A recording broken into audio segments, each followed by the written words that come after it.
तो फ्रेंड्स, स्वागत है आपका परीक्षा एजुकेशन क्लासेस के यूट्यूब चैनल पे। और इस नए वीडियो में आपका स्वागत है। तो आइए शुरू करते हैं। आज हम पढ़ेंगे कि लेंस की फोकस दूरी, ठीक है। जो लेंस होता है, कल हमने लेंस मेकर का फार्मूला पढ़ाया था।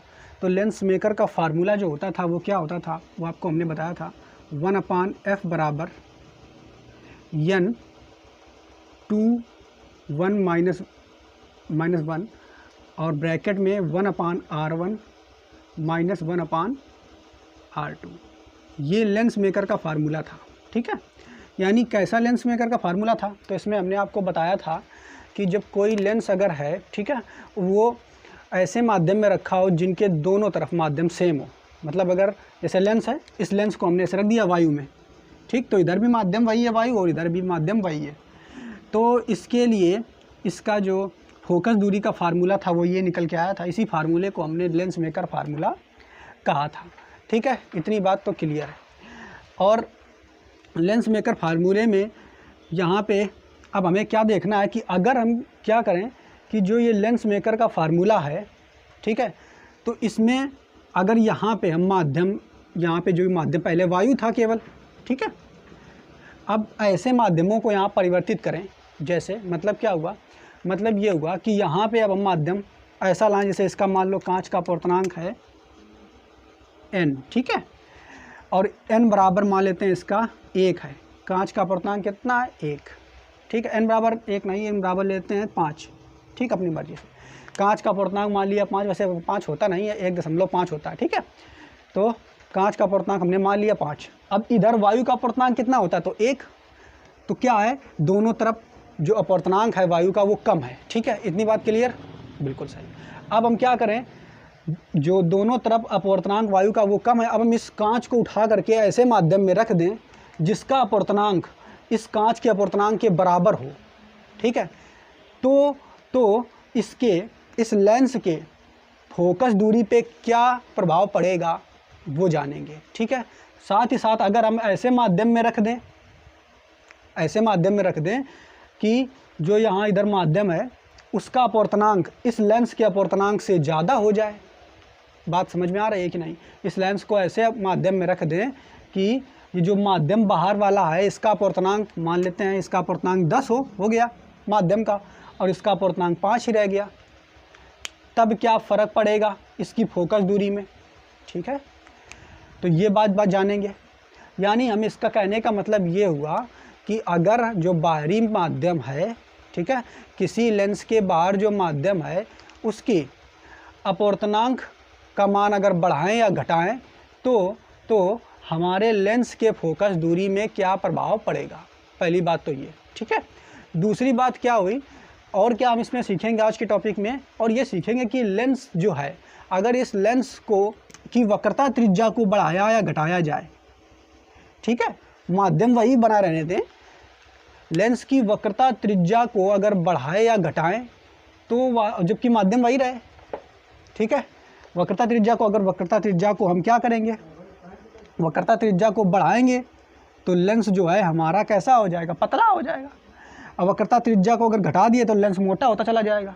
तो अगर लेंस को मोटा करते चले जाएं तो इस लेंस की फोकस दूरी पे क्या प्रभाव पड़ेगा, या फिर पतला करते चले जाएं तो क्या प्रभाव पड़ेगा। कहने का मतलब ये हुआ कि लेंस की वक्रता त्रिज्याओं के मान को अगर बढ़ाएं या घटाएंगे तो इस लेंस की फोकस दूरी पे क्या प्रभाव पड़ेगा इस सूत्र के अकॉर्डिंग। तो आज हम इसी के बारे में चर्चा करेंगे, ठीक है।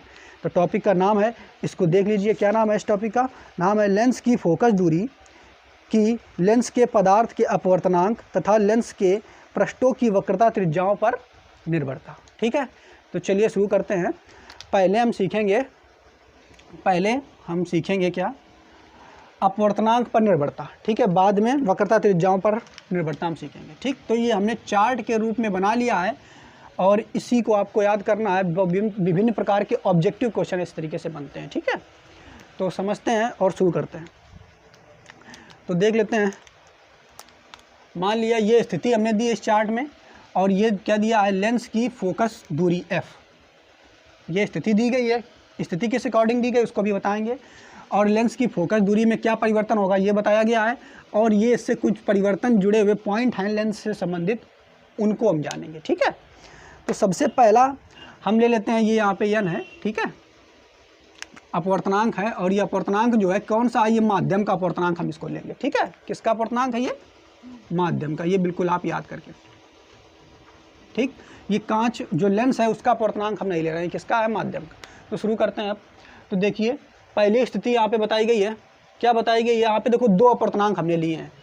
एक पहला अपवर्तनांक कांच का लिया है, कांच अर्थात लेंस के कांच का, और दूसरा अपवर्तनांक माध्यम का लिया है, माध्यम अर्थात जो ये लेंस होगा, ठीक है, इसकी इस तरफ माध्यम कौन सा है।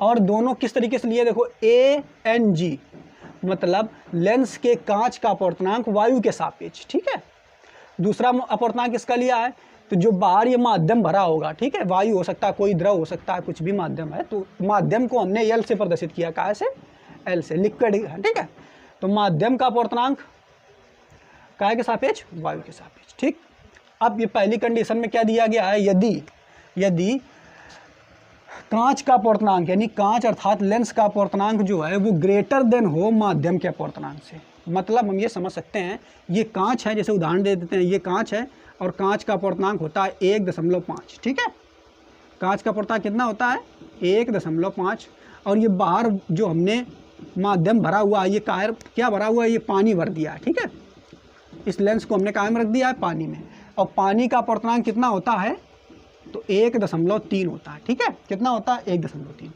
इसको हमने यहाँ पे जो दिखाया है, कांच के अपवर्तनांक को हमने दिखाया कैसे है, तो इसको हमने दिखाया है ANG, यानी ANG का मान कितना है, 1.5, और यहाँ पे देखेंगे किसका, जो ये माध्यम भरा हुआ है पानी अर्थात इसका अपवर्तनांक को हम कैसे दिखाएंगे, ANL। बात समझ में आई कि नहीं। तो यहाँ पे आप देख क्या रहे हो, ये बाहर पानी है और कांच, ये जो लेंस है हमारा उसी पानी में डूबा हुआ है। ठीक है, ऐसी जब स्थिति होगी तो इस लेंस की जो फोकस दूरी F है उस पर क्या प्रभाव पड़ेगा, तो इसको हम देखते हैं। तो इस पर क्या प्रभाव पड़ेगा, तो इस पर आपको याद करके रखना है कि F का मान बढ़ जाता है। मतलब अगर स्थिति ऐसी है कि कांच का अपवर्तनांक ज़्यादा है और बाहर जो माध्यम है उसका अपवर्तनांक कैसा है, कम है, तो इस लेंस की फोकस दूरी जो होगी पहले, उससे फोकस दूरी का मान बढ़ जाएगा। बात समझ में आई कि नहीं। ठीक है, अब ये बढ़ कैसे जाता है, तो अगर इसको देखा जाए तो हम मान लेते हैं, देखो अभी हमने आपको बताया कि F क्या है, ये फोकस दूरी है, F क्या है, फोकस दूरी, N हमने बता दिया माध्यम का अपवर्तनांक, और R1 और R2 तो इसकी वक्रता त्रिज्याएं हैं, तो वक्रता त्रिज्या का मान तो फिक्स रहेगा। बात समझना, इसको अगर हम फिक्स कर दें, नियत कर दें, तो ये हमारा समीकरण जो बन जाएगा 1/f, इसको पूरा हम नियत कर देते हैं, तो F 1/f प्रोपोर्शनल n-1 आ जाएगा कि नहीं।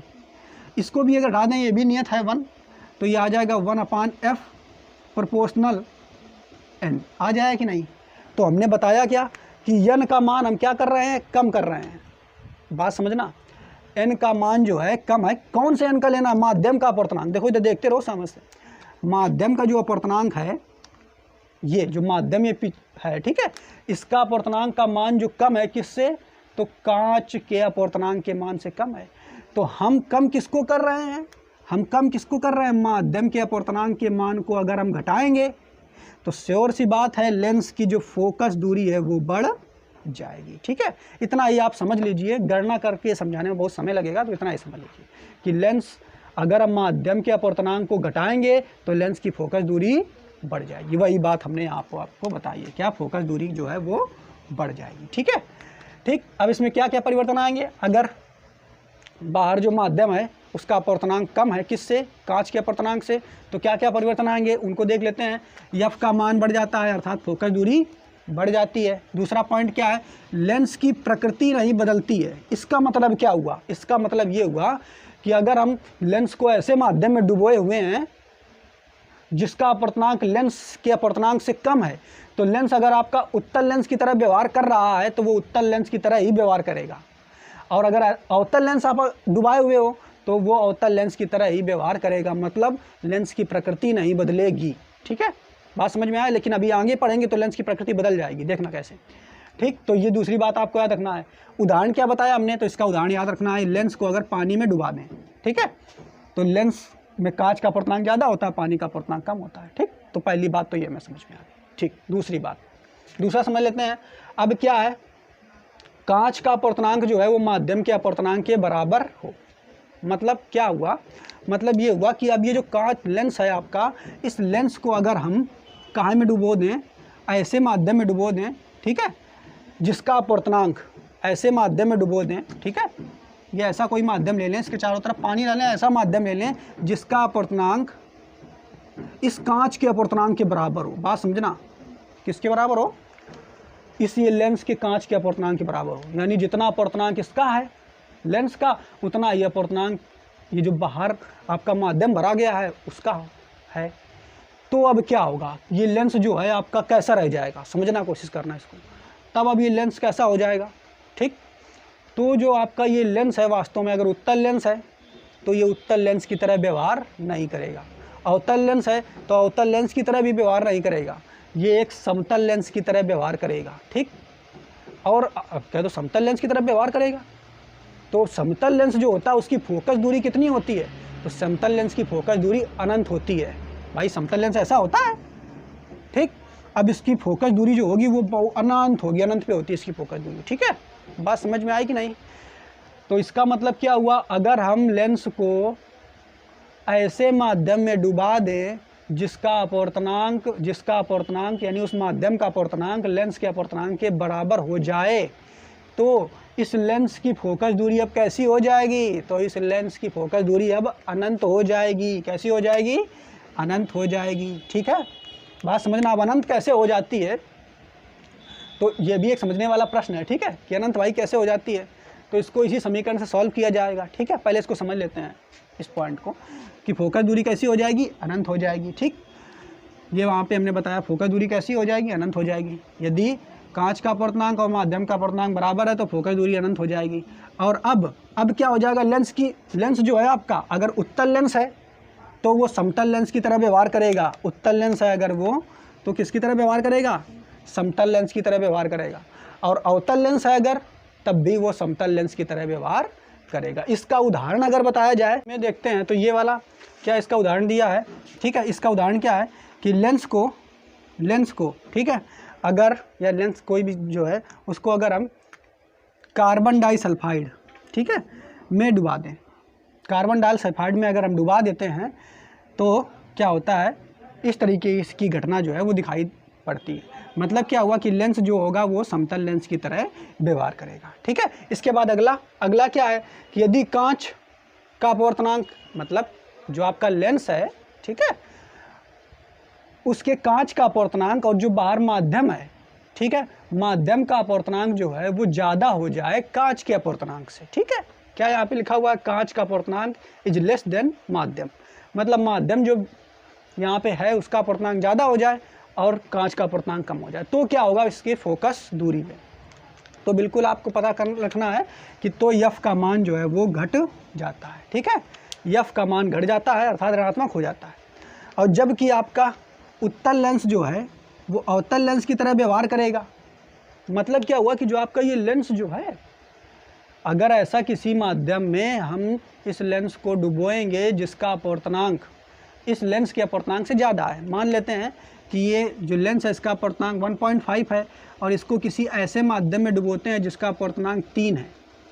ठीक है, ये माध्यम जो है इसका अपवर्तनांक 3 है, तो यहाँ देख क्या रहे हो आप कि जिस माध्यम में डूबा है उसका अपवर्तनांक ज़्यादा है और लेंस का अपवर्तनांक कम है।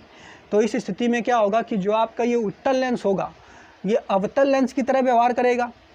ठीक है, और जो अगर अवतल लेंस आपने डुबाया है तो वो उत्तल लेंस की तरह व्यवहार करेगा। कहने का मतलब ये हुआ कि लेंस की प्रकृति जो है बदल जाएगी और साथ ही साथ जो फोकस दूरी है उसका मान घट जाता है या फिर फोकस दूरी का मान ऋणात्मक हो जाता है। इसका उदाहरण जो है वो क्या है, वायु का बुलबुला।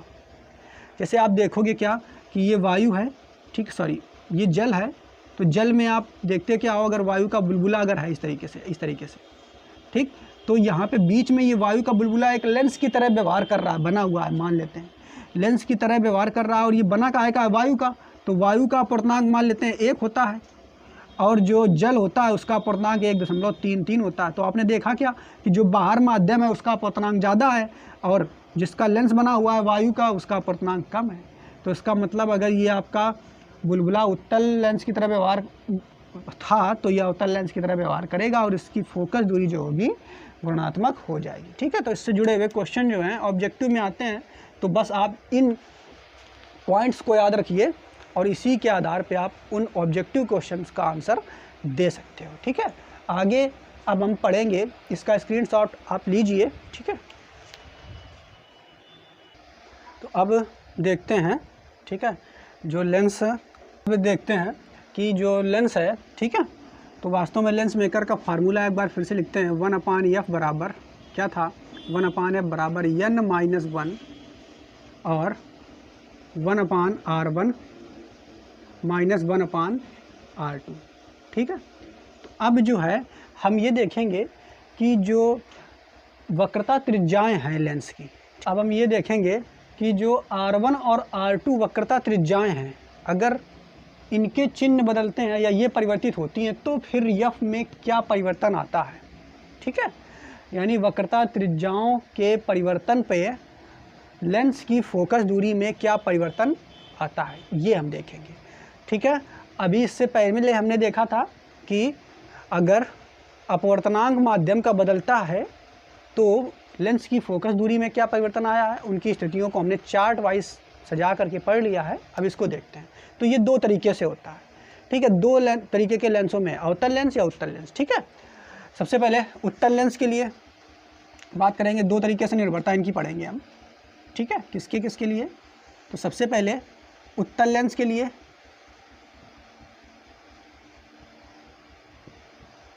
या इसे द्विउत्तल लेंस भी हम कहते हैं, और दूसरा हमें पढ़ना है अवतल लेंस के लिए।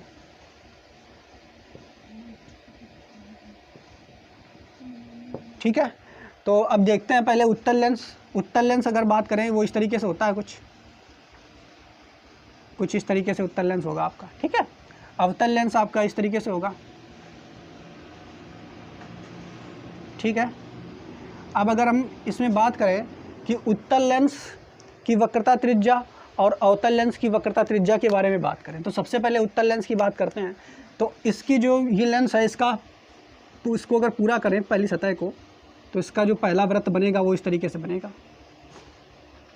ठीक है, ये पहली सतह के लिए है। तो पहली सतह के लिए अगर ये ऐसे वृत्त बनेगा तो यहाँ से हम देखेंगे तो इसका यहाँ पे कहीं जो होगा C पॉइंट होगा, अर्थात पहली वक्रता केंद्र C1 यहाँ पे होगी। ठीक है, पहली वक्रता केंद्र C1 यहाँ पे होगी। और हम क्या मान लेते हैं, जो लेंस होता है तो उसको यहाँ से इस तरीके से हम मान लेते हैं। ठीक है, ऐसे केंद्र पे सीधा रेखा खींच देते हैं, पतला लेंस है तो यहीं से हम उसकी वक्रता त्रिज्या निकालेंगे। ठीक है, तो यहाँ से यहाँ तक अगर आप देखोगे तो ये जो आपकी दूरी निकल के आई है ये हो जाएगी R1। ठीक है, ये क्या हो जाएगी R1। R2 की बात करें तो सतह 2 है, सतह ये सेकंड 2 है, इसको वृत्त का पूरा करने पे हमको R2 मिलेगा। तो भाई दूसरी सतह का आप पूरा करेंगे वृत्त तो इस तरीके से पूरा होगा। ठीक है, मतलब ये दूसरी सतह जो आपको दिख रही है, इस वृत्त को पूरा करने पर इस वृत्त का केंद्र मिलेगा अब हमें। तो केंद्र हमको ये मिल गया, ये तो जो ये केंद्र मिला ये क्या है, C2 हो जाएगा। ये क्या हो जाएगा, C2 हो जाएगा। मतलब इस सतह की वक्रता त्रिज्या हो जाएगी। और यहाँ से अब ये दूरी जो हम निकालेंगे, ये वाली दूरी, ये R2 हो जाएगी। इतनी बात क्लियर हुई कि नहीं। उत्तल लेंस के लिए R1 इस तरफ हुई और R2 इस तरफ हुई। अब कहने की एक बात और है कि जो यहाँ पे R1 होगा, चूँकि हमने आपको चिन्ह परिपाटी में बताया हुआ है कि चाहे लेंस हो चाहे दर्पण हो कुछ भी हो, तो वहाँ पे आपको क्या करना है कि एक रेखा खींच लेना है, ध्रुव मान लेते हैं। यहाँ वक्रता ये जो है मेन पॉइंट ये दिख रहा है आपको, तो इसके दाईं तरफ जितनी दूरियाँ होंगी वो धनात्मक होंगी और बाईं तरफ जो दूरियाँ होंगी वो ऋणात्मक होंगी, जैसे कि आपका x अक्ष और y अक्ष में होता है। ठीक है, ऐसे जब आप चिन्ह ये इस तरीके से बनाते हो तो जो ये आपका देख रहे हो ये x अक्ष होता है, ये y अक्ष होता है, तो ये x अक्ष की ये वाली दिशा धनात्मक होती है और ये वाली ऋणात्मक होती है। ठीक है, बिल्कुल इसी तरीके से आपको सोचना है कि जो दाईं ओर दूरियां हैं उनको हमें धनात्मक लेना है, बाईं ओर जो दूरियां हैं वो ऋणात्मक लेना है। तो यहाँ पे अगर आप इस तरीके से सोचोगे तो R1 चूँकि इस पॉइंट से जो ये मिड पॉइंट आपको दिख रहा है जिसे हम प्रकाशिक केंद्र भी कह सकते हैं या कहते हैं। तो प्रकाशिक केंद्र से अगर इधर की दूरियां नापेंगे तो R1 जो है ये दाईं तरफ है, तो दाईं तरफ है तो R1 कैसी हो जाएगी, धनात्मक हो जाएगी। जबकि R2 चूँकि बाईं तरफ है तो R2 कैसी हो जाएगी, ऋणात्मक हो जाएगी। इतनी बात क्लियर कि नहीं, ठीक है। यानी R1 धनात्मक और R2 ऋणात्मक, यानी आपको यहाँ उत्तल लेंस के लिए R1 धनात्मक हो गई और R2 जो है वो ऋणात्मक हो जाएगा। ये बात समझ में आ गई, ठीक है। अब क्या करेंगे, इन मानों को उठा करके हम लेंस मेकर फार्मूले में रख देंगे।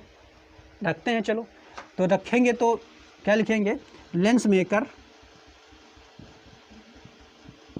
ठीक है, सूत्र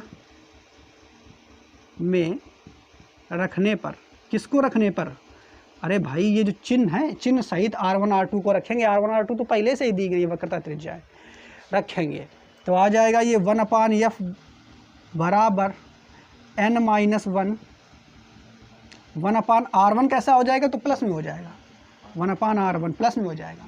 R2 कैसा हो जाएगा, -1/, ये R2 जो है माइनस का आ जाएगा, तो चूंकि माइनस का है तो ये भी माइनस है, माइनस माइनस मिलके हो जाएगा प्लस, ठीक है। अब आप अगर देखोगे तो यहाँ पे जो मान आ रहा है f का, ठीक है, f का यानी वक्रता, सॉरी f जो है ये क्या है, फोकस दूरी का जो मान आ रहा है वो कैसा आ रहा है, धनात्मक ही आ रहा है ना। तो यहाँ से आप देखोगे तो क्या निष्कर्ष निकालोगे कि f जो फोकस दूरी होगी, f का मान, ठीक है, कैसा आएगा, तो धनात्मक आता है, ठीक है। इतनी बात बस आपको याद रखना है यहाँ पे, क्या f का मान हमेशा धनात्मक आएगा, किसके लिए, उत्तल लेंस के लिए, ठीक है। इसमें जबकि अवतल लेंस में अब अगर हम देखेंगे तो इसमें क्या होता है, इसको देख लेते हैं जल्दी से। तो अवतल लेंस को भी कैसे हम बनाएंगे, ये ऐसे, इसका वृत्त इस तरफ होगा, इसे ये इसका ये वाला वृत्त इस तरफ होगा, ठीक है। बात करेंगे R1 की, ये यहाँ पे अगर हम मान लेते हैं ये पहली सतह है, ये दूसरी सतह है, तो यहाँ पे ये वाला हो जाएगा पॉइंट C1, होगा कि नहीं, और ये वाला पॉइंट हो जाएगा C2। तो R1 कहाँ होगा भाई, तो R1 जो होगा, इसको मान लेते हैं ये केंद्र है, यहाँ से मिलाएंगे तो ये हो जाएगा R1 और ये वाले जो हो जाएगा ये R2 हो जाएगा। तो यहाँ पे अगर हम बात करेंगे अवतल लेंस में तो R2 कैसा होगा, तो यहाँ अवतल लेंस में R2 आपका धनात्मक होगा, जबकि R1 कैसा होगा, ऋणात्मक होगा। अब ये चिन्हों सहित, ये जो चिन्ह आपने ले लिए हैं, ये चिन्हों सहित R1 और R2 का मान लेंस मेकर फार्मूले में रखने पर, तो वही काम यहाँ भी करेंगे, ठीक है। रखेंगे भाई, अभी आप लिख लेना, इसमें रखेंगे तो 1/f बराबर n-1, ठीक है, और 1/R1, R1 का मान कैसा है, माइनस में, -1/R2, ठीक है, इतना मान आएगा।